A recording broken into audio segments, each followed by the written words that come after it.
Hello बच्चों, आप सभी का स्वागत है आपके अपने YouTube चैनल संस्कार ऑनलाइन क्लासेस पे। तो आज मैं आप लोगों को आपका जो चौथा पार्ट है मोटी वाली संस्कृत बुक का, उसका मैं संस्कृत साहित्य की लेखिका जो चैप्टर है उसको मैं पढ़ाने जा रहा हूँ। तो चलिए इस चैप्टर को शुरू करते हैं। देखिए, संस्कृत साहित्य लेखिका लेखिका मतलब इसका क्या अर्थ हुआ कि संस्कृत का जो साहित्य है उसकी जो लेखिका है, लेखक होते हैं, एक लेखिका होते हैं। पुरुष जो होते हैं वे लेखक होते हैं और स्त्रियां वे लेखिका होती हैं। तो चलिए अब आगे हम पढ़ते हैं। समाजस्य यानम पुरुष है नारी भिश्च चलती। मतलब समाजस्य यानम मतलब समाज रूपी जो गाड़ी है वह जो है पुरुष है और नारियों दोनों से चलती है। समाज रूपी गाड़ी किसे चलती है? या ऑब्जेक्टिव में प्रश्न आ सकता है बच्चों कि समाज रूपी गाड़ी किससे चलती है? तो समाजस्य यानम पुरुषै नारीभिश्च चलति। मतलब समाज रूपी जो गाड़ी है वह पुरुष और नारी दोनों से चलती है। साहित्ये अपि उभयौ समानम महत्वम। साहित्य में जो है साहित्यो अपि मतलब साहित्य में उभयौ समानम महत्वम, दोनों का समान महत्व है। किसका? नारी और पुरुष का समान महत्व है। अधुना सर्वभाषासु साहित्य रचनायां स्त्रियोऽपि तत्परा सन्ति यश्च लभन्ते। अभी अभी अधुना सर्वभाषासु मतलब सभी भाषाओं में साहित्य की रचनाओं में स्त्रियां भी तत्परा संति मतलब तत्पर मतलब आगे से आगे हैं पुरुषों से। किसमें आगे हैं? ऑब्जेक्टिव में पूछ रहे किस स्त्रियां अभी किस चीज में आगे हैं? तो साहित्य की रचनाओं में, मतलब सर्वभाषा सभी भाषाओं की रचना में, साहित्य की रचना में अब स्त्रियां क्या है? आगे हैं। संस्कृत साहित्य प्राचीन कालादेव साहित्य समृद्धौ योगदानम न्यूनाधिकम प्राप्यते। संस्कृत की साहित्य में प्राचीन कालादेव मतलब प्राचीन काल से ही साहित्य की समृद्धि में मतलब विकास में योगदान न्यूनाधिकम कम और अधिक प्राप्त हुआ है। किसका? स्त्रियों का जो योगदान है वह कम और अधिक प्राप्त हुआ है। पाठे अस्मिन् अति प्रसिद्धा नाम लेखिका नाम एवं चर्चा वर्तते। इस पाठ में जो है पाठे अस्मिन् इस पाठ में प्रसिद्ध लेखिकाओं की चर्चा की गई है। एन साहित्य निधि पूर्णे तासाम योगदानम ज्ञातेन ज्ञायत, जिसने साहित्य की निधि पूर्ण मतलब साहित्य के विकास में अपना सब कुछ योगदान में दे दिया। विपुलम संस्कृत साहित्यम विभिन्न कवि भी शास्त्रकार संवर्धितम। विपुलम मतलब यह जो विशाल संस्कृत साहित्य है उसे विभिन्न कवियों ने शास्त्रकारों ने मिलकर बढ़ाया है, संभाला है, संवारा है। वैदिक काला आरभ्य शास्त्राणाम काव्यानाश्च रचने संरक्षणे च यथा पुरुषा दत्तचित्ता अभवन। मतलब वैदिक काल के आरंभ से ही शास्त्रों के रचना में शास्त्रों एवं काव्यों के रचना में और उसकी संरक्षण में जैसे पुरुषों का योगदान रहा है, पुरुषा दत्तचित्ता अभवन, तथा उसी तरह स्त्रियों अपि दत्तावदान प्राप्यन्ते, उसी तरह स्त्रियों का भी योगदान प्राप्त हुआ है। कब से प्राप्त हुआ है? वैदिक काल के आरंभ से ही। वैदिक युगे मंत्राणाम दर्शका न केवला ऋषि, मतलब वैदिक युग से ही मंत्रों के दर्शक, मंत्रों के लेखक जो हैं वे केवल ऋषि ही नहीं बल्कि ऋषिका अपि सन्ति, बल्कि ऋषिकाएं भी हैं। ऋग्वेदे चतुर्विंशत अथर्ववेदे पंच ऋषिका, मतलब ऋग्वेद में 40 और अथर्ववेद में 5 ऋषिका मंत्र दर्शनवत्यो मतलब मंत्र दर्शन के रूप में निर्देशित किए गए हैं। यथा जो यमी, जिसमें से देखिए कौन कौन है मुख्य जो है, यमी, अपाला, उर्वशी, इंद्राणी, वागंबरिणी इत्यादि। मतलब वो जो 40 है या पांच जो है उसमें से 5 जो है उसको निकाल दिया गया, जो कि मुख्य लेखिका थी उसका नाम दिया गया है कि यमी, अपाला, उर्वशी, इंद्राणी, वागंबरिणी इत्यादि। देखिए आप लोग को ऑब्जेक्टिव में पूछ देगा या सब्जेक्टिव में पूछ सकता है कि 5 ऋषिकाओं के नाम बताएं जो मुख्य थे। तो उसमें से क्या बताइए आप लोग? यमी, अपाला, उर्वशी, इंद्राणी, वागंबरिणी बता दीजिएगा। चलिए अब आगे बढ़ते हैं। बृहद अरण्यक उपनिषद याज्ञवल्क्य पत्नी मैत्रेयी दार्शनिक रुचिमती वर्णिता याम याज्ञवल्क्य आत्मतत्व शिक्षति। मतलब बृहद अरण्यक जो उपनिषद था उसमें याज्ञवल्क्य की पत्नी, याज्ञवल्क्य की जो पत्नी थी वे मैत्रेयी, याज्ञवल्क्य की पत्नी का नाम क्या है? मैत्रेयी। पूछ देगा आप लोग को ऑब्जेक्टिव में, याज्ञवल्क्य की पत्नी का नाम मैत्रेयी।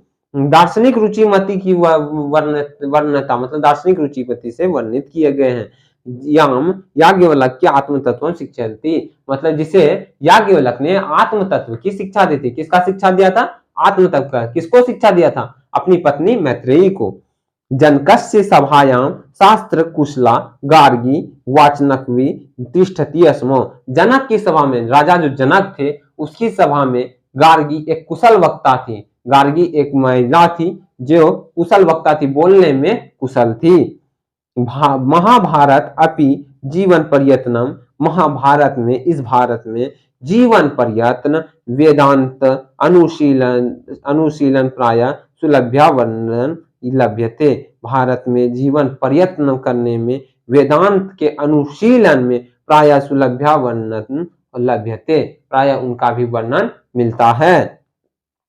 लौकिक संस्कृत साहित्ये प्रायेण चत्वारिंशत् कवित्रयाणां सार्धशतं पदानि स्फुटरूपेण निश्चितो लभन्ते। लौकिक संस्कृत साहित्य में जो है प्रायेण चत्वारिंशत् मतलब कि चत्वारिंशत् कवित्रयाणां 150 ऐसी कवित्रियां हैं जो सार्धशतम 150 ऐसी कवित्रियां हैं जो जिसका जो पद है वे स्पष्ट रूप से मिलते हैं, स्तुति में मिलते हैं। लौकिक संस्कृत साहित्ये प्रायेण चत्वारिंशत् कवित्रयाणां सार्धशतम पदानि स्पष्ट रूपेण स्थितो लभन्ते। लौकिक संस्कृत का जो साहित्य है उसमें 40 कवित्रियों का जो 150 पद्य है वो स्पष्ट रूप से मिलते हैं। किसमें मिलते हैं? तो लौकिक संस्कृत साहित्य में। तासु विजय अंका प्रथम कल्पा वर्तते, उस 40 कवित्रियों में जिसमें से विजय अंका क्या थी? प्रथम थी, प्रथम कल्पा वर्तते, प्रथम थी। साच श्याम वर्णाशी इति पदेना एन स्फुटी भवति, मतलब जिसमें से विजय अंका क्या थी? प्रथम थी। उसके बाद वह क्या कैसी रंग की थी? श्याम वर्ण की, ऐसा इस पद से स्पष्ट हो जाता है। देखिए अब यह एक श्लोक है दिया हुआ, इसको पढ़ते हैं। नीलो दलदल श्याम विजय अंकाम जानता वृथैव दंडिका प्रोक्ता सर्व शुक्ला सरस्वती, मतलब इसका क्या अर्थ हुआ कि नीले कमल के डंठल के समान जो है, नीले कमल के डंठल के समान विजय अंका को नहीं जानने के कारण दंडी ने व्यर्थ ही सरस्वती को सर्व शुक्ला कहा। मतलब इसका अर्थ क्या हुआ कि अगर दंडी ने पहले विजय अंका को जानता तो विजय अंका को ही सर्व शुक्ला कहा, लेकिन उसने सरस्वती माँ को सर्व शुक्ला कहा है। इसका अर्थ क्या हुआ? देखिए एक श्लोक में मैं फिर से बोल रहा हूँ, आप लोग लिख लीजिएगा कि नीले कमल के डंठल के समान विजय अंका को नहीं जानने के कारण व्यर्थ ही दंडी ने सरस्वती को सर्व शुक्ला कहा है। चलिए अब आगे बढ़ते हैं। तस्या काला अष्टम आम्यत्य अनुमीयते, मतलब उसका काल जो है विजय अंका का वह 8वीं शताब्दी अनुमानित है। चालुक्य वंशीयस्य चंद्रादित्यस्य या राज्ञे विजय भट्टारिका एव विजय अंका इति भवो मन्यते। चालुक्य वंश के जो राजा थे चंद्रादित्य, उसकी ही पत्नी जो थी, उसकी रागी मतलब पत्नी विजय भट्टारिका, वही विजय अंका थी, ऐसा बहुतों का मानना है। क्या मानना था? कि विजय अंका, चालुक्य वंश की जो चंद्रादित्य की जो पत्नी थी विजय भट्टारिका, वही विजय अंका थी, ऐसा बहुतों का मानना था। किंची शीला भट्टारिका देव कुमारिका राम भद्रांबा प्रभृतो दक्षिण भारतीय संस्कृत लेखिका स्पष्ट पदे प्रसिद्धा, जबकि शीला भट्टारिका देव कुमारिका विजय भद्रांबा राम भद्रांबा प्रभृतो मतलब आदि दक्षिण भारत की जो लेखिका थी, संस्कृत लेखिका थी, वे अपने पद के लिए प्रसिद्ध हैं। किसके लिए प्रसिद्ध हैं? वे अपने पद के लिए प्रसिद्ध हैं। विजयनगर राजस्य नरेशा संस्कृत भाषा संरक्षणाय कृत प्रयासा आसन्नति विदित एव, विजयनगर राज्य के जो नरेश थे वे संस्कृत भाषा की संरक्षण के लिए प्रयास किए, बहुत प्रयास किए, ऐसा मिलता है। किसमें मिलता है? शास्त्रों में मिलता है। तेषां अंतःपुरे अपि संस्कृत रचना कुशला राज्ञो वन, और उसके जो राज्य थे उसके राज्य में बहुत सारी ऐसी संस्कृत रचना में कुशल रागी मतलब रानियां हुई। कंपन राजस्य चतुर्शतम राज्ञे गंगा देवी मधुरा विजयम इति महाकाव्यम स्वस्वामिनः मधुरै विजय घट्टान्मा श्रीयता रच्यते। देखिए इसमें इसका क्या अर्थ है कि कंपन राज्य की जो रानी थी, कंपन राय की गंगा देवी, क्या नाम था कंपन राय की रानी का? गंगा देवी। उसने मधुरा विजयम महाकाव्य उसने मधुरा विजयम जो था वो नाम का महाकाव्य अपने स्वामी स्वस्वामी नो अपने स्वामी विजय घट के नाम को आश्रय लेकर लिखा। तत्र आंग्लकाराणां सन्निवेश आवर्जको वर्तते, जहां अलंकारों का सन्निवेश मिलता है। आकर्षक है, क्या है? आकर्षक है। अलंकार वहां सुनने में अच्छे लगते हैं, आकर्षक हैं। तस्मिन् एव राज्ये षोडश शतके शासनम कुर्वत अच्युतरायस्य राज्ञी त्रिलांबा, मतलब उसी तब राज्य 16वीं सदी में, जब 16वीं सदी में शासन करते हुए, शासनम कुर्वत मतलब शासन करते हुए, अच्युत राय की रानी, अच्युत रायस्य राज्ञी, अच्युत राय की रानी तिरुलांबा, क्या नाम था अच्युत राय की रानी का? तिरुलांबा। और कंपन राय की रानी का क्या नाम था? गंगा देवी, गंगा देवी नाम था। ये सब आपको ऑब्जेक्टिव में पूछा जाएगा, इस सब को देख लीजिएगा, नोट कर लीजिएगा, एक बार लिख लीजिएगा ऑब्जेक्टिव में। अच्युत रायस्य राज्ञी तिरुलांबा, अच्युत राय की जो रानी तिरुलांबा थी उसने देखिए वरदाम्बिका परिणय, वरदाम्बिका नामक परिणय पोर चंबू काव्य की रचना की। किसका चंबू काव्य? बहुत बड़े चंबू काव्य मतलब की साहित्य का रचना की है। तत्र संस्कृत गद्यस्य, जहां संस्कृत गद्यस्य छठा समस्त पद्यावला ललित पदना विषय चाइत्व शोभ्यते, जहां संस्कृत साहित्य की जो छटा है, गद्य की जो छटा है, वह बहुत ही छोटे छोटे ललित पद्यानि में शोभते हैं, छोटे छोटे पद्य में शोभते हैं, अच्छे लगते हैं। संस्कृत साहित्य प्रयुक्तम दीर्घतम समस्तम पद अपि तत्रैव लभ्यते, संस्कृत साहित्य में प्रयुक्त बहुत सारे बड़े बड़े पद वहां हमें तत्रैव लभ्यते, वहां हमें मिलते हैं।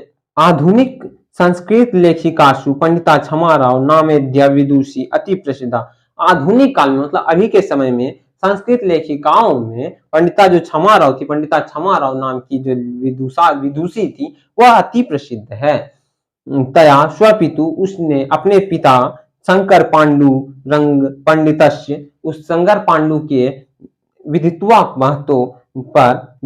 पर विदुषौ जीवन चरितम शंकर चरितम इति रचितम, उसके विदित्वा पर क्या रचित किया? शंकर चरितम, उसके जीवन पर शंकर चरित्र की रचना की। गांधी दर्शन प्रभावित सत्याग्रह गीता, गांधी दर्शन से प्रभावित सत्याग्रह गीता, मीरा लहरी, कथा मुक्तावली, विचित्र परिषद यात्रा, ग्राम ज्योति इत्या मतलब आदि अनेक पद्य ग्रंथों की रचना की। किसने? पंडिता क्षमाराव ने। वर्तमान काले लेखन अर्थाशु कवित्रेशु, वर्तमान काल में लेखिकाओं में पुष्पा दीक्षित, वनमाला भवालकर, मिथिलेश कुमारी मिश्र आदि अनुदिनम संस्कृत साहित्यम पूर्णता आदि आने वाले समय में संस्कृत की जो साहित्य है उसे पूरा कर रही है, उसे लिख रही है। तो इसी के साथ आपका जो यह चैप्टर था वह समाप्त हो गया। तो अगर आपको यह वीडियो अच्छा लगा, यह चैप्टर जो मैंने पढ़ाया अगर वो आपको अच्छा लगा हो तो इस वीडियो को लाइक करें, सब्सक्राइब करें और अपने दोस्तों में शेयर करें। और इसका जो नोट्स है वो मैं डिस्क्रिप्शन में लिंक, व्हाट्सएप लिंक दिया हुआ है, उस पर मैं अपलोड कर दिया हूँ, उस पर जाके आप लोग देख लें। और डिस्क्रिप्शन में ये मैंने नोट्स दे दिया, आप लोग वहां से भी लिख सकते हैं। Thank you.